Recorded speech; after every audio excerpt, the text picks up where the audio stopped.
Et si l'avenir de l'Ukraine, et de l'Europe entière, se jouait sur seulement 10% d'un accord? Donald Trump affirme qu'un accord de paix est prêt à 90%. Mais ces 10% restants, selon Volodymyr Zelensky, contiennent, en réalité, tout. N'oubliez de vous abonner sur la chaîne pour ne pas rater une de nos prochaines vidéos. Un accord de sécurité de 15 ans proposé par Trump. La Russie exige le retrait de l'Ukraine de 5000 km² de territoire. Et l'Europe retient son souffle. Sommes-nous à l'aube de la fin de la guerre, ou d'un nouveau conflit encore plus dangereux? Trump peut-il réellement garantir la sécurité de l'Ukraine? Et surtout, qui va payer le prix de cet accord? Restez jusqu'à la fin, car ce que vous allez comprendre ici change complètement la lecture de cette guerre. Depuis bientôt 3 ans, la guerre en Ukraine redessine la géopolitique mondiale. Des milliers de morts. Des villes détruites. Une Europe fragilisée. Et une confrontation indirecte entre grandes puissances. Mais aujourd'hui, un nouveau tournant majeur vient d'apparaître.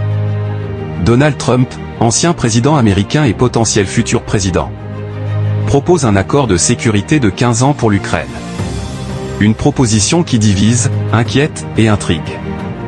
Dans cette vidéo, nous allons analyser ce que contient réellement la proposition de Trump. Pourquoi Zelensky parle d'un accord à 90. Ce que la Russie exige. Le rôle de l'Europe. Les scénarios possibles pour l'avenir. Pour bien comprendre, il faut revenir à la situation actuelle.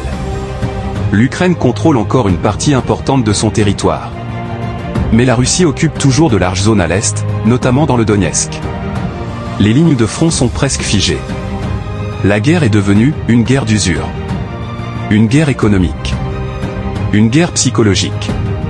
L'Ukraine dépend massivement du soutien occidental. Armes, argent, renseignements. Et c'est justement là que Donald Trump entre en jeu. Donald Trump n'est pas président aujourd'hui.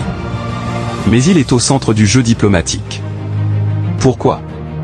Parce qu'il est favori pour les prochaines élections américaines. Et parce que tout le monde sait que sa politique serait très différente de celle de Joe Biden. Trump a toujours répété: je peux mettre fin à cette guerre rapidement. Mais comment? Et surtout, à quel prix? Son envoyé spécial, Steve Witkoff, a rencontré le Royaume-Uni, la France, l'Allemagne et des responsables ukrainiens. Objectif: renforcer les garanties de sécurité. Éviter une escalade directe. Préparer un cadre de paix. Voici le cœur du sujet. Donald Trump propose à l'Ukraine index revers pointant vers la droite blanc 15 ans de garantie de sécurité. Concrètement, cela signifie protection militaire indirecte, soutien stratégique, dissuasion face à la Russie. Mais Zelensky voulait 50 ans. Pourquoi cette différence est cruciale? Parce que 15 ans, c'est court à l'échelle géopolitique. Insuffisant pour garantir une paix durable. Risqué si les alliances changent. Zelensky accepte de discuter. Mais il sait que sans garantie solide, l'Ukraine pourrait être attaquée à nouveau. Dans son discours du Nouvel An, Zelensky fait une déclaration choc. L'accord est prêt à 90%. Mais il ajoute: les 10% restants contiennent en réalité tout. Ces 10%, ce sont les frontières, la sécurité réelle, l'avenir du pays. C'est ici que tout peut basculer. La Russie pose une condition majeure. L'Ukraine doit se retirer de 5000 km² du Donetsk. Des territoires que Kiev contrôle encore. Pour Moscou, c'est non négociable. Pour Kiev, c'est totalement inacceptable. Pourquoi? Parce que céder un territoire, c'est reconnaître une défaite. Créer un précédent dangereux. Trahir les soldats morts pour ces zones. L'Ukraine propose une alternative. Flèche droite noire: geler le conflit sur les lignes actuelles. Mais la Russie refuse. L'Europe est coincée entre la peur d'une guerre élargie, la fatigue économique, la dépendance aux États-Unis. La France, l'Allemagne et le Royaume-Uni participent aux discussions, mais sans réelle capacité de décision finale.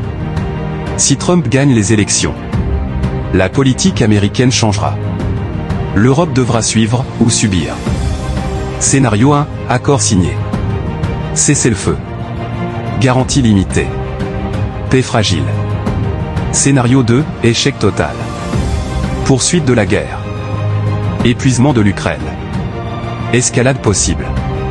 Scénario 3, gel du conflit. Pas de paix. Pas de guerre totale. Ukraine bloquée pendant des années. Ce que Trump propose n'est pas seulement un accord.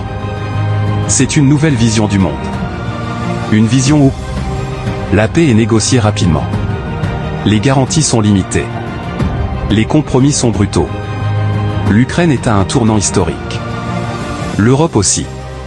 Et le monde observe. Accepteriez-vous un accord imparfait pour arrêter la guerre? Ou faut-il continuer à se battre, quel qu'en soit le prix? Dites-le en commentaire.